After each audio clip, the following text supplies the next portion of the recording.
Hi friends नमस्ते welcome to ANU'S kitchen. देवी नवरात्रुल्लो अम्मवारिकी प्रसादालु अंत ఈజీగా టేస్ట్గా ఎలా తయారు చేయాలో చూపించబోతున్నాను। అమ్మవారికి రోజుకు ఒక్కొక్క నైవేద్యం పెట్టి అమ్మవారి అనుగ్రహాన్ని అమ్మవారిని ఆశీస్సుల్ని పొందుతాము। మొదటి రోజు ప్రసాదం అమ్మవారికి కట్టు పొంగలి నైవేద్యంగా సమర్పిస్తారండి। కట్టు పొంగలి తయారు చేసుకోవడానికి 1 కప్ రైస్ తీసుకున్నాను, బౌల్లోకి వేస్తున్నాను। సేమ్ కప్పుతోనే మనం హాఫ్ కప్ అనేది ఇక్కడ పెసరపప్పు వేసుకోవాలి। ఈ పెసరపప్పు కూడా ఈ రైస్తో పాటు యాడ్ చేసేసుకోవాలి। ఇవి ఒక 3-4 టైమ్స్ వరకు కూడా బాగా క్లీన్ చేసుకోవాలి। 4 టైమ్స్ వరకు కూడా బాగా క్లీన్ చేసి పెట్టుకున్న ఈ పెసరపప్పు రైస్ మొత్తం కుక్కర్లో వేసేసుకుందాం అండి। చాలా తొందరగా అయిపోతుంది, ఒక 5 మినిట్స్లోనే మనకి కట్టు పొంగల్ రెడీ అయిపోతుంది। సాల్ట్ యాడ్ చేస్తున్నాం అండి। మనం ఏ కప్పుతో అయితే మనం రైస్ తీసుకున్నామో సేమ్ కప్పుతోనే 5 కప్స్ అనేది వాటర్ యాడ్ చేసుకోవాలండి। ఇలా వాటర్ యాడ్ చేసుకోవడం వల్ల చాలాసేపటి వరకు కూడా కట్టు పొంగలి టైట్ అవ్వకుండా లూజ్గా చాలా బాగుంటుంది। కట్టు పొంగలి ఎప్పుడు కూడా కొద్దిగా పలసగానే ఉండాలండి, అందుకని వాటర్ అనేది ముందుగానే యాడ్ చేసేసుకోవాలి। 5 విజిల్స్ వచ్చే వరకు కూడా కుక్ చేసుకోవాలండి।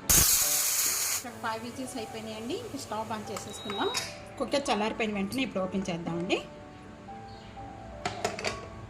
బాగా మెత్తగా అయిపోయింది, ఈ వేడిగా ఉండగానే ఇక్కడ మెత్తగా చేసుకోవాలి। ఇదంతా కూడా 5 కప్స్ వాటర్ యాడ్ చేసామండి। వాటర్ యాడ్ చేస్తే ఈ విధంగా పల్స్గా ఉంటుంది, మళ్ళీ ఇంకా వాటర్ అనేది యాడ్ చేసుకోవడం అవసరం లేదు।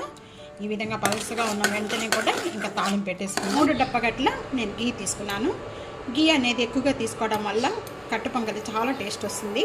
1/2 టేబుల్ స్పూన్ అనేది ఇక్కడ జీరా, ఇక్కడ జీరా వేగిపోయిన వెంటనే కొద్దిగా జీడిపప్పులు, కొద్దిగా చిన్న చిన్న పీసెస్ కట్ చేసిన అల్లం, కొద్దిగా పచ్చిమిర్చి, ఒక్క పచ్చిమిర్చి తీసుకున్నానండి, ఒక్క ఎండుమిర్చి, పప్పు మంచి కలర్ వచ్చే వరకు కూడా వేయించుకోవాలండి। అన్నీ కూడా బాగా వేగిపోయాయి। వేగిపోయిన వెంటనే కూడా కొద్దిగా కరివేపాకు, 1 టేబుల్ స్పూను మిరియాలండి, ఈ విధంగా కచ్చిపిచ్చిగా నూరుకొని వేసుకోవాలి। కొద్దిగా ఇంగువ, 1/2 టేబుల్ స్పూన్ స్టవ్ బంద్ చేసేసేద్దామండి। మొత్తం మనం ముందుగా కుక్ చేసుకున్న రైస్లో యాడ్ చేస్తున్నాము।